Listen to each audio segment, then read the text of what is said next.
Ini ada sedikit perbedaan pada awal. Nah, ini pada waktu dulu ya'ti kulladzi haqqin haqqah.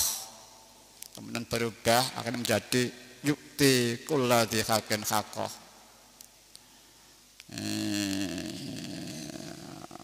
Ya'ti mendatangkan, menyampaikan sesuatu pada yang punya hak mengisi segala bidang.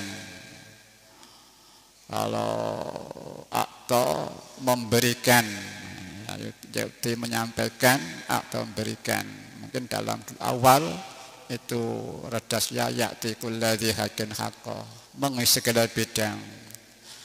Bidang qadar itu setengah daripada bidang yang prinsip, yang pokok, malah termasuk rukun iman, arkanul iman, status rukun iman itu ada 6. Yang terakhir wabil qadari, harus iman, yakin kepada qadar, artinya segala makhluk semuanya tidak ada yang ketinggalan sebiji atom pun, itu semua sudah diqadar oleh Allah Subhanahu wa taala.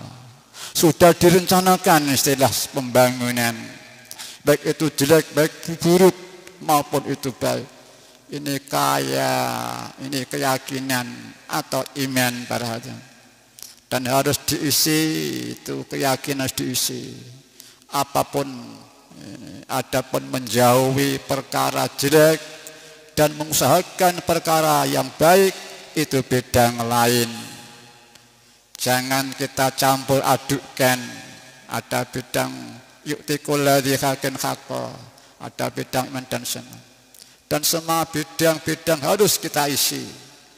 Jadi kalau ada yang mengatakan apa artinya, kita usaha. Kalau memang sudah diqadar Tuhan, lah ini namanya nyampur aduk bidang-bidang tadi para hadirin. Kita ingat cerita Dajjal. Di akhir zaman Dajjal itu diberi keistimewaan, dapat menghidupkan orang mati, dapat mematikan orang hidup. Di tangannya kaya ada surga, di tangan kirinya neraka.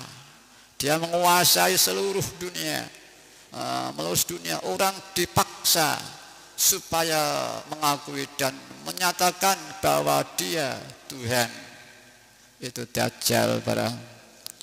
Kalau tidak mau dimasukkan ke dalam nerakanya, siapa yang mengikuti, yang mengakui, diberi janji-janji yang baik, dibang-bang dimasukkan ke dalam surga.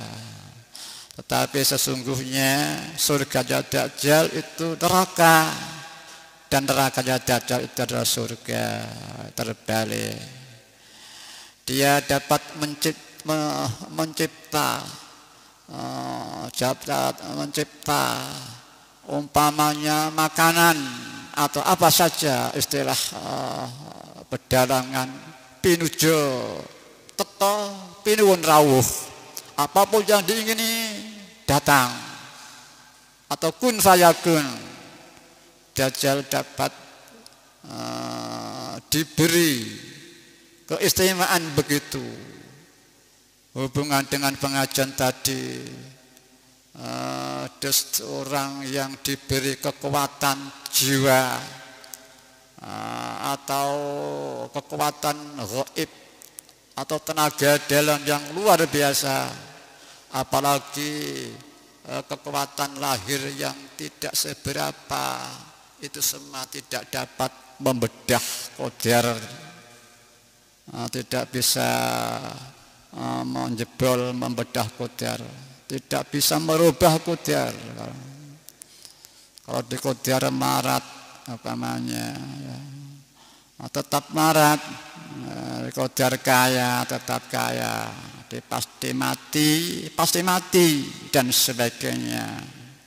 Di samping itu orang yang diberi keistimewaan seperti tadi kok pasti orang baik, belum tentu. Nabi Isa alaihissalam dapat menghidupkan orang mati, seorang nabi. Di lain pihak Dajjal diberi seperti itu juga, tapi Dajjal jadi tidak bisa dipakai kurang baik atau tidaknya orang. Yang dapat dipakai patokan kaidah yang anti selip, istilah waidah, yaitu orang yang lillah dan billah li rasul bi rasul. Ini anti selip. Tapi ya mungkin pengalaman seorang nampaknya seperti iyo kelihatan seperti iyo orang Jawa, tapi sungguhnya ada latar belakangnya linapsi binapsi. Ini mungkin terjadi. Oleh karena itu perlu sekali adanya senantiasa koreksi pribadi. Apakah saya sungguh-sungguh sudah tepat dah bilahkah, atau sebaliknya linapsi binapsi?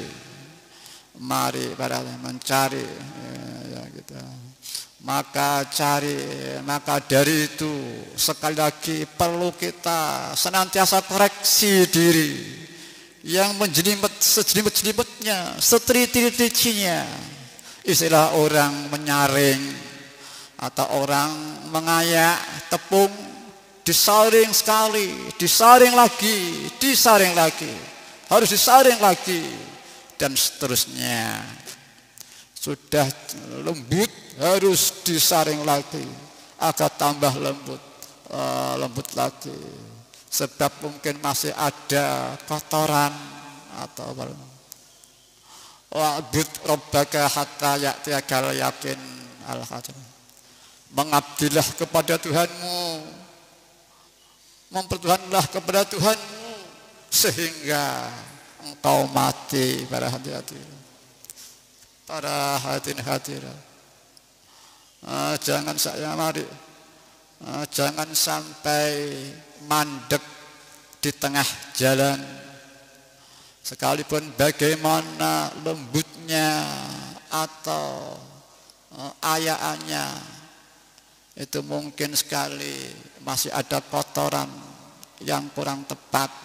Karena itu perlu sekali lagi adanya senantiasa koreksi, semakin meningkat para ya mudah-mudahan para hadirin pengajian minggu ini benar-benar diridhai oleh Allah wa Rasulihi sallallahu alaihi wasallam.